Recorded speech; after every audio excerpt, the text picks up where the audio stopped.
एवं बहनों, हमार जनपद पंचायत क्षेत्र की प्रगति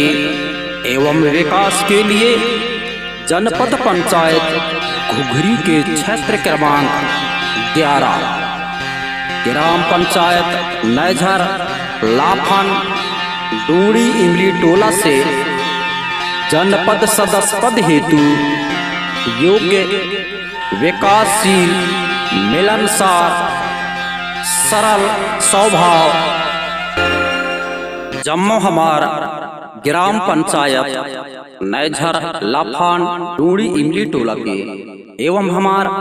समस्त जनपद पंचायत घुघरी के क्षेत्र क्रमांक 11 में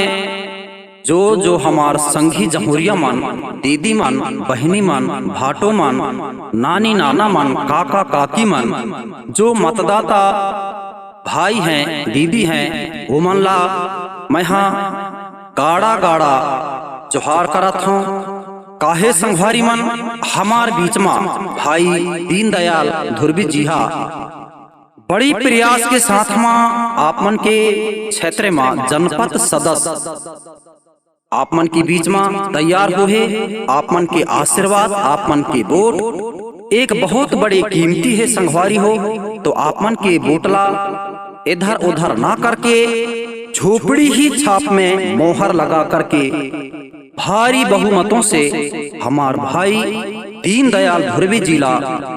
एक बार आपके आशीर्वाद देके जरूर जिताएं। एक संघवारी हो, झोपड़ी छाप के निशान है, झोपड़ी छाप